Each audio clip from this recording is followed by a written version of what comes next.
So what are the biggest yields in crypto right now? Crypto DeFi. That's what we're going to be looking today. Pretty amazing stuff overall. Seems like the biggest one is actually for Ethereum, and it's 3.8%. Second one is for STUSD, which I never heard of. It's about 4%. So if we drop down over here, you can actually see the biggest API is. But look at this. This is giving 21% because it's 0.021%. And obviously, this comes up with a risk. Otherwise, whales would be flocking in. And I think this is what a lot of people are missing out. If it's too good to be true, it probably is. Look at this. Wrapped Ethereum USDT gives about 13%. But, as soon as Ethereum drops, this could drop as well. And the APIs aren't really sustainable. I feel like most people use, if you look at 30-day average API, most people use SDETH as the main consideration for profit right now, just because how risky a crypto can be. So that is something that you have to consider yourself when you look at projects like that, for sure. But that being said, what do you guys personally think about these? I personally think that it's still super early for these projects to actually explode. DeFi is kind of coming back-ish, but the first one is obviously WeBeETH, which is Ethereum, which gives about 3%. And again, I would rather take 3% than a Terra Luna's 20%, because with Terra Luna, it's really not sustainable in that way. It's not sustainable, and then you end up losing everything. So I'd rather be safe than end up losing everything and feeling bad thereafter. They're like Crypto Banter just made a podcast how he lost 100 million from that, and that to me is absolutely insane to what's happening now in crypto. So right now we are seeing more cryptocurrencies coming back at a bigger spark, giving Ethereum's 3% instead of other cryptos overall. And that's where I find it really exciting. So if you guys want more content like this, be sure to smash that like button if you guys haven't already. And I will keep you up to date with more content like this. Until next time, peace everyone, guys. So yeah, 3% is like the norm right now for Ethereum, just to catch up. And there's obviously other like very risky ones giving 20 to 25%. Like look at this Ethereum USDC on GMX V2.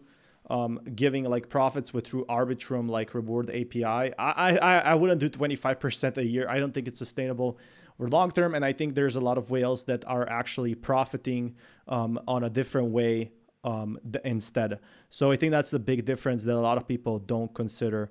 But I personally, there's like a lot of other crypto opportunities in that sense where people can win, and people probably will win.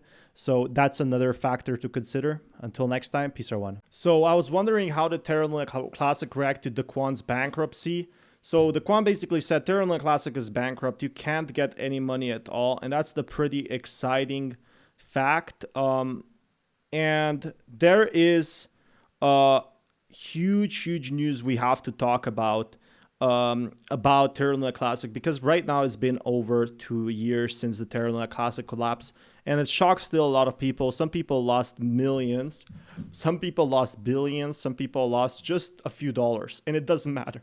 They lost a lot of money, and that's what really matters in the end. But that being said, what I do feel we're seeing right now with crypto is slowly there's more like faith, and a lot of people want to see Daquan go also to jail, even if they don't know if he's truly innocent or not. I think that's also a big problem. Like, you don't know if Daquan is innocent. You don't know if Daquan is guilty. And that being said, there is a lot of excitement to see today. So let's take a look at this. That is the way the... So yeah, just because a company files for Chapter 11 does not necessarily mean the courts will accept that filing. Anything to bear in mind, the success rate for the company to do can come Chapter filing 11 on the fail. I believe the figure is around 90%. So it's a lot more complicated than that. And that said, another thing to bear in mind, the success rate for companies that do come out of that. So basically 90% of people coming out of chapter chapter 11 is and they fail is like 90%, and those that succeed is like 10%. So again, Terra Luna Classic being bankrupt and getting delisted on exchange, like getting delisted on a top tier exchange, is definitely very demotivating for a lot of holders. I'm not gonna lie, it's very demotivating for a lot of people. Because why would you like go on a project that's bankrupt? It's 36% down this month, and people are saying SHIB is next. According to documents filed on January 21st, the embattled cryptocurrency firm behind the failed stablecoin Terra USD, or now USTC, declared in the filing it has between 100 and 500. Dude, I hope they know. I mean, 100 to 500 million dollars is a very large range. $1 million in estimated assets and the same amount in liabilities. Terra USD, a US dollar pegged cryptocurrency, and Terra's Luna token collapsed in May of 2020. So again, like all the Terra Luna Classic holders are still there hoping the Quan will do something, but the Quan is now in jail, so Terra Luna Classic is not really gonna get a hero it deserves. I think that's the biggest problem. We could be seeing, however, Terra Luna Classic recovering in the long-term sense, like if they have the right development. The issue is it's a very slim chance, so that's the biggest problem. Like it doesn't have a huge potential, and that's the huge possibility we're seeing right now. Amongst the list of unsecured creditors are TQ Ventures, a US-based digital asset investment firm, and Standard Crypto, a San Francisco-based venture fund. Terraform Labs and its founder Do Kwon currently face a prospect of class action suits in Singapore as well as the US from the Securities and Exchange Commission regarding the collapse of Terra USD. So again, what's going to happen with the Quan? What's going to happen with Terra Luna Classic? We're definitely going to be seeing a lot of problems for anyone crypto related in that sense. Like anyone interested in crypto will be probably very shocked to see that, in my opinion. Like this is going to be the problem for a lot of crypto holders. Separately, in December, Do Kwon and Terraform Labs lost a case regarding the status of Luna and MIR when a judge ruled that they are securities. So yeah, they said Luna is a security, and this definitely raises a big question. Like that's why exchanges started immediately delisting them. They don't want to be involved. They don't want to like say, okay, yeah, sure, that's okay. Let's just stay in Luna, I guess. No, they don't want to do anything with the project anymore. And I think this is the big problem people are seeing like right now. So that being said, guys, this is it seems as though every day is bad news after bad news. Again, 36% down for Terra Luna Classic. Just let that sink in. That's a very big amount. It's definitely not something to just forget. 36%. So if you had $10,000, you have about $7,000 to $400 left. No, actually $6,400. $6,400. What's up with my math today? So just let that sink in. Like some investor watching his 10K go down to $6,400. Like a lot of rent money or a food money. If it's going to have to go back to traditional cryptocurrency, where it's only... Again, where's the Terra Luna Classic development? I think a lot of developers from the community pool, a lot of the volunteers for Terra Luna Classic simply gave up because they saw it's like a broken ship. And they maybe cannot save Terra Luna Classic. Terra Luna Classic being bankrupt is a huge problem for Terra Luna Classic, in my opinion, and also being listed a Luna a security. Like without the vision of the Quan, like all other crypto project that didn't have its leader ended up failing over the long term. Like why would you invest in a token that's just like basically a ghost? When you have replacing a CEO, rebranding, they never really recover in that sense. And that's where I think the problem lies for a lot of people. On DeFi exchanges, and you can't go easily cash it out anywhere. I don't know what the end results are going to be. Again, yeah, so they got delisted, like Terra Luna Classic got delisted. It's not so easy to buy it anymore as people thought. I think it also got delisted on Binance, or I don't know if it got relisted or something, but this is like, even Crypto.com said enough of this, like we're not gonna make the fees from this. I don't care like who buys this, but it's not going to be me. And to me, that's a big problem. But what I do know is it is leading down a very difficult path. A path where, okay, this might not be as easy as a lot of people think. But with great, and this is great risk. With great risk usually comes great rewards. So again, yeah, Terra Luna Classic, I don't think maybe it's for other people. I personally don't think the juice is worth the effort, or the juice is worth the squeeze, in my opinion, for Terra Luna Classic. I'm going to be avoiding it because it's a sinking ship. Tick, tick, tick. And I'm not going to wait that the bomb explodes, basically. I don't know if I'm going to get demonetized for that, for saying that, but Terra Luna Classic is a ship. It's a literal sinking ship, and I think that's a big problem that a lot of people do not realize. And I don't want to be involved with Terra Luna Classic's biggest problem they have right now. So that's a huge, huge problem Terra Luna Classic has. But I will keep you guys updated with more news. As always, if you guys want, to do, smash that like button and, subscribe for more content like this. And until next time, peace, everyone. Staking on LIDO. Yes or no? Welcome back to another video. I'm so sorry about that. Welcome back to another video. Seems like more whales are coming back to LIDO. And there's really a lot of excitement for LIDO in the past few days. If you guys are excited as well, be sure to smash that like button if you guys haven't already. There's been really a ton of stuff happening in the past few days, which was absolutely incredible to what we saw. Definitely good news overall. But we got to look at the facts here. Like, what's happening with LIDO right now is a huge, huge question. Personally, I feel like LIDO right now is just getting started. That is because all these big institutions are coming in at a very, very fast rate, and they're coming in strong, and they're not giving up at all. So that's the big factor for LIDO, like why a lot of these institutions are have insane potential in that sense. I'm definitely really, really excited to see what LIDO has in store over the long run, because right now they have 21 billion locked. So if they survive the FTX collapse, they can basically survive anything at this point.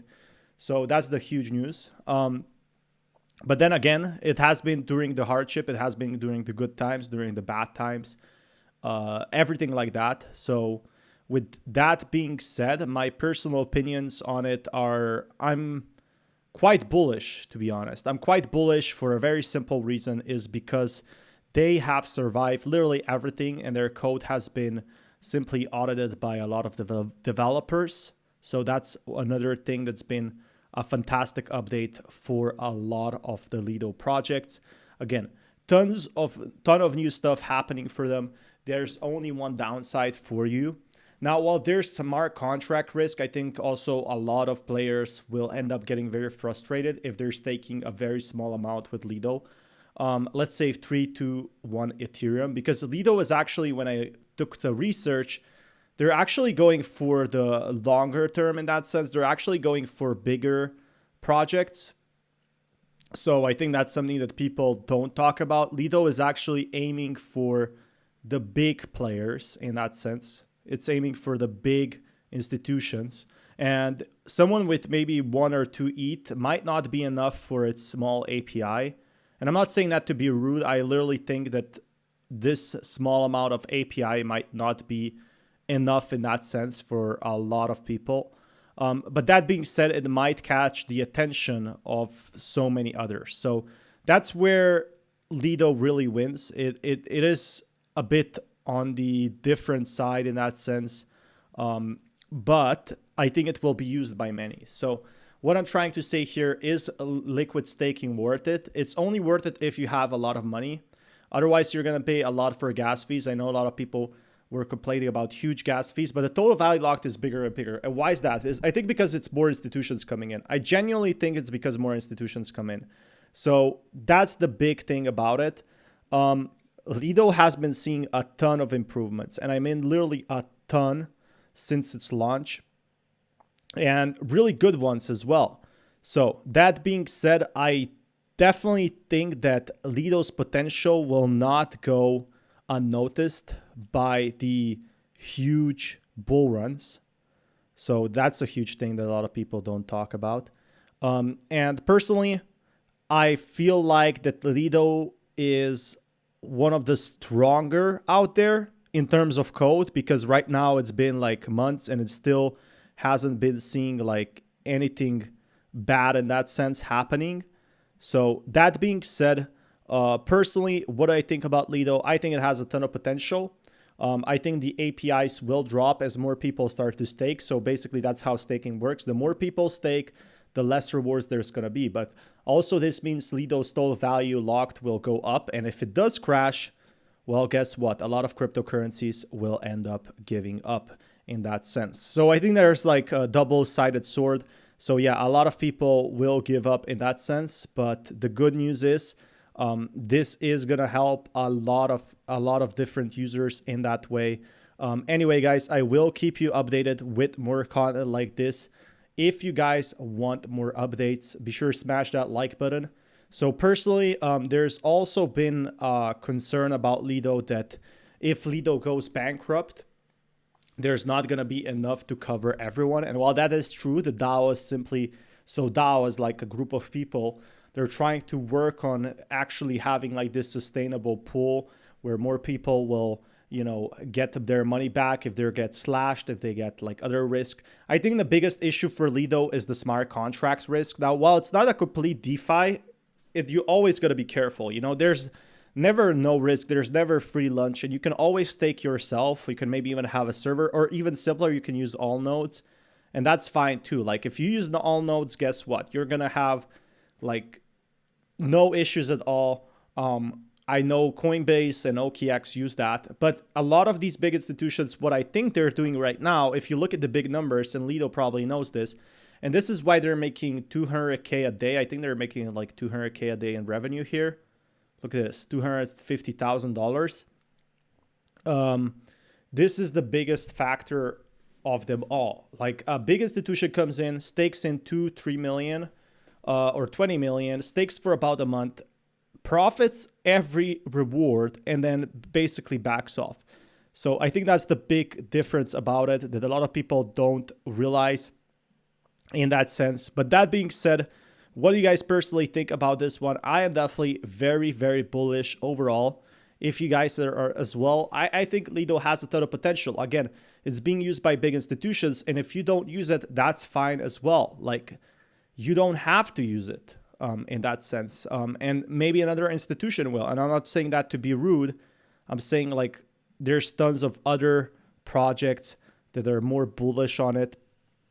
And I am as well. I'm definitely very bullish on Lido Finance, and I will keep you guys updated with more news on everything that's going on with crypto today. If you guys want more content, until next time, peace everyone.